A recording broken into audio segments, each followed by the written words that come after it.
Bonjour Benjamin Lucas, Bonjour. bienvenue chez nous. Alors le gouvernement est prêt à modifier la loi travail, il l'a annoncé hier, mais ça ne vous a pas du tout calmé. Il faut dire qu'on part de loin. Vous parlez d'une politique néolibérale des années 80. Thatcher, Valls, même combat pour vous? Non, mais je suis pas du tout énervé, vous dites que je me suis pas calmé, mais À lire la je tribune crois que vous avez publiée hier, oui. non, mais c'est une tribune qui appelle au rassemblement, justement, à définir des nouveaux compromis, des nouveaux deals à gauche, qui permettent ensuite de ne pas aller diviser à l'élection présidentielle. Moi, je crois que cette loi, son problème, c'est la façon dont elle est conçue. C'est-à-dire qu'elle part du principe que les protections des salariés, que le droit du travail, c'est un frein à l'emploi. Moi, je pense que c'est pas la bonne approche. Donc, oui, effectivement, c'est inspiré du libéralisme, du néolibéralisme, ce qui a rien de moderne, hein, en plus. Alors vous allez quand même manifester mercredi prochain, c'est le jour où le texte devait être présenté initialement. Vous allez quand même manifester alors que le gouvernement a dit qu'il allait modifier son texte. Nous, on sera au cœur du mouvement social, au cœur de la gauche qui est vigilante sur ce sujet et qui ne veut pas que la gauche au pouvoir marque des reculs pour les droits sociaux. Alors Donc la vous êtes- gauche manifeste contre la gauche. On est bien d'accord, hein. La gauche manifeste pour défendre un certain nombre d'acquis, un certain nombre de droits, pour défendre une conception du travail, une conception de la justice et de l'égalité. Donc malheureusement, effectivement, oui, porté par un gouvernement Vous de aviez gauche. voté Hollande, hein, quand même. Bien sûr, j'ai voté Hollande. D'accord. Ouais. Alors vous êtes effectivement pas tendre avec le gouvernement, en particulier avec son chef Manuel Valls.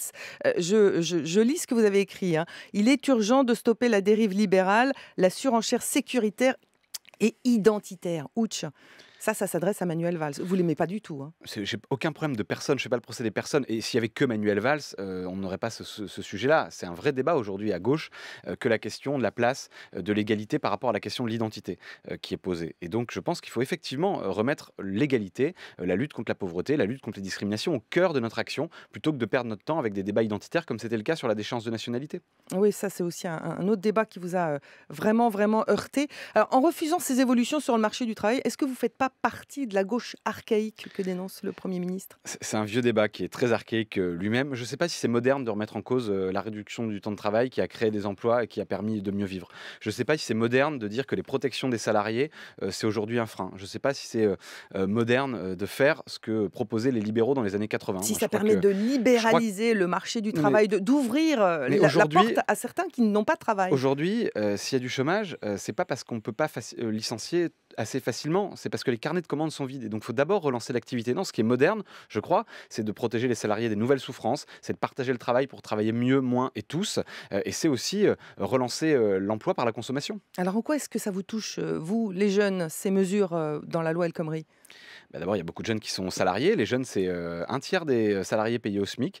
Les jeunes, c'est aussi les plus pauvres de la population. Donc, c'est un vrai sujet jeunesse, la question du travail, parce qu'on est tous ou salariés, ou futurs salariés, ou chômeurs, ou futurs chômeurs. Alors Matignon dit qu'il n'y a aucune mesure défavorable aux jeunes dans ce projet de loi, qu'au contraire, justement, ça permettrait à certains d'y entrer sur le marché du travail. D'abord, je ne vois pas en quoi le fait de licencier plus facilement va permettre d'embaucher plus. J'attends qu'on me le démontre. Non, mais je crois que des mesures qui ne sont pas bonnes pour l'ensemble des salariés, elles sont bien évidemment pas bonnes pour les jeunes. Alors, François Hollande, il a une peur panique, paraît-il, hein, des mouvements jeunes dans la rue. Et c'est ça qui, en partie, aurait, selon vous, fait reculer le gouvernement sur cette loi travail, la perspective de cette grande manifestation que vous annoncez, en tout cas grande, mercredi prochain. C'est jamais l'intérêt d'un gouvernement, et encore plus d'un gouvernement de gauche, d'avoir ceux qui l'ont élu dans la rue. Et l'élection de François Hollande, l'élection de 2012, nous la devons, nous les socialistes, à la mobilisation des jeunes notamment. Vous vous sentez trompé aujourd'hui parce qu'à un moment, cette tribune, elle est quand même pas anodine. Vous êtes le président des jeunes socialistes. Vous avez voté Hollande il y a 4 ans. Vous êtes prêt aujourd'hui à aller dans la rue contre votre président. Vous dénoncez sa loi. Enfin, vous prenez quand même la mesure de ce tournant. Il y a un sacré malaise quand même. Ah oui, moi je prends aucun plaisir à avoir à écrire une tribune pour dire que les miens au pouvoir, qu'un gouvernement de gauche mène un certain nombre de réformes qui sont pas inspirées de notre famille politique et qui sont l'exact opposé de ce qu'on a dit quand on était au pouvoir. Parce que là aussi, il faut regarder comment on est crédible, comment on peut être crédible aujourd'hui en faisant l'inverse au pouvoir de ce qu'on a dit quand on était dans l'opposition. Donc oui, il y a un malaise, moi je prends aucun plaisir à le faire. Cette tribune, elle s'adresse à François Hollande ou au candidat pas encore déclaré qui viendra se mettre en face de lui dans un an?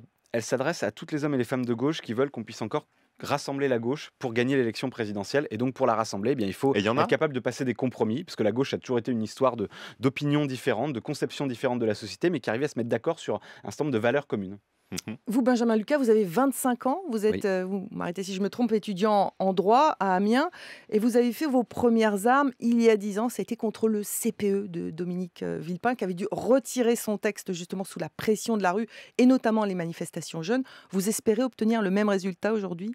Et moi, j'espère qu'on n'en arrivera pas là, surtout. Parce que le CPE, c'est quand même à un moment donné un gouvernement qui s'entête à vouloir détricoter les droits des salariés, à vouloir mettre les jeunes dans une situation de précarité. Et c'est à la fin une mobilisation qui l'emporte. Moi, je pense que je le disais, c'est pas l'intérêt aujourd'hui de la gauche au pouvoir d'avoir ceux qui l'ont élu dans la rue. Et donc, je pense que le gouvernement, avec le président de la République, sauront revenir à la raison sur ce sujet et Et retireront ce projet. c'est quoi le curseur pour vous? Parce qu'il est prêt à faire Et là, on n'est pas sur un débat de curseur, on est sur un débat d'orientation, on est sur un débat comment dire, de l'inspiration de cette loi. Je le Vous disais, elle réclamez le part retrait pur et mais simple oui, parce que du cette loi, texte. elle part du principe que le code du travail, c'est un frein à l'emploi. Moi, je peux pas être d'accord avec ça. Et il y a personne à gauche qui peut être d'accord avec ça. Et pourtant, Manuel Valls a dit il sera voté. Il sera même voté en juillet, hein. C'est déjà calé, la date Mais définitive. c'est arrivé souvent que des chefs de gouvernement disent cette loi sera votée. Et puis on sait ce qu'il en est arrivé, notamment pour le CPE. Alors, vous évoquiez la déchéance de nationalité. Ça a été un gros boa à avaler pour une partie, y compris au gouvernement, hein, une partie de la gauche qui gouverne. Vous avez dit sur Twitter le 9 février, j'ai souvent été déçu, j'ai parfois été en colère. Cette fois, j'ai honte. Oui, bah pour le coup, on n'a pas avalé le bois parce que c'était là une mesure qui touchait à nos valeurs, à ce pourquoi on s'est engagé à gauche, à nos convictions les plus profondes, notre aspiration à l'égalité. Et donc, c'est une réforme, et d'ailleurs, je crois que c'est très partagé dans la famille socialiste, c'est très partagé à gauche, une réforme que nous ne pouvons pas accepter. Vous me disiez qu'après ça, vous étiez arrivé là en janvier, après les fêtes, un peu sonné, et vous vous demandiez comment ça allait se passer, et que quelque part, toute cette mobilisation contre la loi travail, ça vous redonne de l'élan, du peps. Non, Pourquoi? il n'y a pas que la mobilisation sur le travail. Moi, je suis très optimiste parce que justement, je vois ces pétitions, ces tribunes, ces jeunes qui aujourd'hui s'engagent au mouvement des jeunes socialistes parce qu'ils n'ont pas envie de laisser leur région à l'extrême droite. C'était le cas en décembre, etc. Je pense que la gauche est vivante. Je pense que la gauche a envie de changer la vie dans ce pays et c'est extrêmement optimiste. Il y a un côté positif à ce que le PS se déchire comme ça. C'est une véritable crise politique que le parti de gouvernement est en train de vivre là. Mais justement, moi, à travers cette tribune, j'ai essayé de dire qu'on pouvait sortir de cette crise en justement faisant à nouveau la synthèse dont François Hollande était un expert quand il était premier secrétaire. Mais c'est-à-dire, il y a toujours eu à gauche des débats entre des gens qui voulaient plutôt s'adapter au libéralisme et des gens qui voulaient radicalement transformer la société. Mais ils arrivaient à se mettre d'accord. On a eu des gouvernements, c'est ce qu'a Lionel Jospin entre 97 et 2002, c'est assez ancien, mais qui rassemblaient toute la gauche et qui changeaient la vie des Français. La synthèse, ça veut dire que chacun bouge, hein, c'est l'art du compromis. Ouais. Ça veut dire que vous pouvez bouger aussi vers Macron, vers Valls. Bah, il y a un certain nombre de lignes à pas franchir. Je disais, je pense par exemple qu'on ne peut pas considérer que le code du travail c'est un problème aujourd'hui dans ce pays. On ne peut pas considérer que les binationaux doivent avoir un statut juridique à part. Donc il y a un certain nombre de lignes à ne pas franchir. Mais après oui, la gauche c'est une histoire de compromis, c'est une histoire de discussion. Le Front populaire dont on a fêté les 80 ans, c'est une histoire de compromis et de discussion. Le gouvernement de gauche populaire de Lionel Jospin, c'est pareil. Et la victoire de François Hollande, elle a rassemblé des millions de Français qui partageaient pas tous la même vision exacte de la société. Bon, tout n'est pas perdu, contrairement aux apparences. On va parler d'un sujet qui aussi vous inquiète et vous trouvez le gouvernement trop brutal sur ce qu'il fait à Calais, la jungle de Calais qui a été partiellement évacuée. Ça reprend ce matin. Qu'est-ce qu'il faudrait faire pour vous? Déjà, on a un premier devoir, et c'est le devoir de protection des migrants qui sont là-bas, qui aujourd'hui souffrent. Il y a beaucoup de révélations de vos confrères dans la presse qui démontrent que les situations sanitaires posent un vrai souci. Enfin, on est dans une question qui n'est pas une Justement. seule question de sécurité, dans une question de respect des droits de l'homme et de la dignité des Et les individus. questions de les reloger dans des centres d'accueil en dur.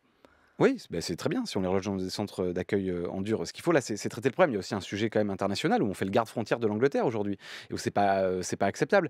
En tout cas, je pense qu'il ne faut pas déplacer le problème. Il faut effectivement le traiter et d'abord assurer effectivement des centres d'accueil d'urgence, permettre à ceux qui demandent l'asile d'être hébergés pendant qu'ils demandent l'asile et puis soutenir les associations qui sur place font un travail formidable parce qu'on parle souvent beaucoup plus des manifestations de quelques extrémistes d'extrême droite Il y a eu qui des affrontements qui hier, vont notamment protester. à Calais. Mais globalement, il y a beaucoup d'associations de Calaisiens qui aident les migrants à survivre. Alors, c'est la saison des tribunes au Parti socialiste. Il y a la vôtre, hier, dans France TV Info. Puis il y a eu celle de Martine Aubry, dont on a évidemment beaucoup parlé. Là aussi, vous avez tweeté quelque chose. Vous dites, c'est bien quand il faut écouter une ancienne première secrétaire. Je dis qu'il C'est fallait ça? toujours lire avec attention ce qui était écrit par une femme politique d'importance dans ce pays, qui a été première secrétaire du parti, qui a été candidate à la primaire, et elle dit des choses que je partage. Vous pensez qu'elle a raison donc, quand elle dénonce un affaiblissement durable de la France sous ce gouvernement, sous François Hollande?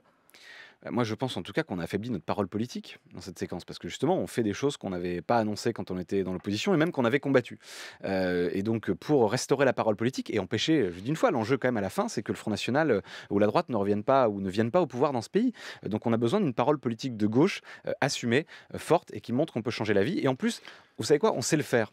Quand on fait la prime d'activité qui permet à des jeunes de rentrer dans le droit commun, quand on fait la garantie jeune, quand on fait le mariage pour tous, on démontre que la politique, ça peut changer le quotidien et ça peut être utile à notre aspiration à l'égalité. Alors ça, c'est le François Hollande que vous aimez bien, hein. Mais il y a le François Hollande que vous aimez pas. Tout ce que vous dénoncez, c'est irréconciliable, comme le dit Manuel Valls, tout ça. C'est pour ça que je dis qu'il y a des lignes à ne pas franchir et Pour vous. qu'aujourd'hui, il faut revenir dans un cadre qui nous permet... Non, c'est pas que pour moi. Je pense qu'il faut revenir dans un cadre qui nous permet de nous rassembler. Parce que si à la fin, il y a ce que certains théorisent, Jean-Luc Mélenchon et certains dans le Parti Socialiste, qui disent qu'il y a deux gauches irréconciliables, à la fin, ça donnera quoi? Ça donnera, comme dans beaucoup de pays, la disparition de la gauche du paysage politique. Moi, je suis dans une région où la gauche n'a pas été au second tour de l'élection régionale, en Nord-Pas-de-Calais-Picardie, et où j'ai dû voter à droite pour faire barrage au Front National, ce que je ne regrette pas. Mais je ne veux pas me retrouver dans la même situation à chaque élection. Mais si on suit bien votre raisonnement, in fine, ce que vous réclamez en filigrane, c'est le départ de Manuel Valls. Il faut que Manuel Valls quitte la tête du gouvernement. Je fais pas le procès des personnes, c'est pas mon Et de sujet. sa politique. C'est Ça pas- revient non, au mais même. Personne porte une politique. À un en moment, on tourne un l'occurrence. peu autour C'est du pas même. mon sujet. Moi, si demain Manuel Valls mène une politique qui permet de nous rassembler, il n'y ne aura sera pas pas de le problème cas. avec Manuel Valls. Je constate qu'aujourd'hui, on est dans une politique gouvernementale et qui malheureusement coupe la gauche en deux et que ça nous fera perdre l'élection présidentielle. Et moi, je ne souhaite pas ni que la droite vienne au pouvoir parce qu'on a connu les ravages du sarkozysme, ni que l'extrême droite prenne le pouvoir dans ce pays. Donc il faut changer de Premier ministre. Donc, il faut changer la politique gouvernementale aujourd'hui. Et Est-ce que donc ça de implique un Premier changement de Premier ministre. ministre? J'en sais rien. En tout cas, il faut changer la politique gouvernementale. Il y a une chose que vous n'avez pas connue, c'est la gauche au pouvoir, si je me C'est trompe vrai. pas. A priori, Si, c'est je la quoi? connais C'est depuis 2012 quand même. On a fait voilà, des choses. c'est un peu le dépucelage de la désillusion pour un militant que vous êtes. Oui, peut-être. En tout cas, moi, j'ai beaucoup cru à ce qu'on a dit, à ce qu'on a fait en 2012. Et je pense que c'est parce qu'on a mené une campagne claire sur nos valeurs qu'on a gagné en 2012. Et je pense qu'il faut en revenir justement à un peu de sincérité en politique et faire une fois au pouvoir ce qu'on a dit qu'on ferait quand on était en campagne. Quand vous parlez à des jeunes de votre âge, qui ont 20 ans, 25 ans, ils ont envie d'aller voter dans un an? Mais en tout cas, ils ont envie de faire la politique pour l'instant. Ah, effectivement, les jeunes, ils sont 7 sur 10 à s'abstenir, à pas voter. Mhm. C'est qu'ils croient plus dans notre parole. Parce qu'ils ont le sentiment que trop souvent que la gauche et la droite, c'est la même chose. Et quand on fait cette réforme sur le travail, malheureusement, on leur donne raison. Ils ont le sentiment que la parole politique, justement, c'est que des postures, parce qu'on fait au pouvoir à peu près les mêmes choses. D'abord, il faut leur démontrer que la gauche et la droite, c'est pas la même chose. On a fait des choses qui nous distinguent de la droite. Et ensuite, il faut les inviter à nous rejoindre pour assumer une gauche qui, justement, change la vie au quotidien et concrètement des individus. Quand on vous écoute, on comprend que François Hollande, c'est pas votre candidat naturel en tout cas. Il faut une primaire pour 2017 Moi, au sein du PS. je pense qu'il faut une primaire parce qu'avant de savoir qui va perdre l'élection présidentielle, il faut savoir comment collectivement on peut la gagner. Vous allez faire carrière en politique. Vous êtes le futur Benoît Hamon. Il a été aussi patron du MJS. Il n'y a qu'un seul Benoît Hamon. Je pense que les jeunes qui arrivent avec des plans de carrière sur les plateaux de radio, Vous ils aimeriez savent pas grand-chose. Non, moi j'étais pion avant de devenir président des Jeunes Socialistes, ça me plaisait beaucoup et j'aspire à le redevenir après. Vous savez, on est président des Jeunes Socialistes pendant 2 ans, nous on cumule pas les mandats. Moi j'ai pas de mandat électif, j'ai pas souhaité en avoir. Je pense que c'est bien aussi qu'on fasse de la politique un peu différemment, sans forcément s'intéresser à durée, mais s'intéresser plutôt à ce qu'on dit, à ce qu'on fait. Et moi je suis très heureux de faire ce que je fais pour l'instant, mais je pense qu'il y a plein d'autres choses à faire dans la vie. Donc vous ne serez pas encore ministre là dans le prochain gouvernement. Non, j'ai entendu Michel Sapin dire que les Jeunes Socialistes ils finissaient ministres. D'abord, pas tous, hein, et puis certains même pas très longtemps. Non, mais en tout cas, je ne serai pas ministre dans le prochain gouvernement, ça je peux vous en faire la confidence. Merci. Benjamin Lucas, Merci. des jeunes socialistes invités de France Info ce matin.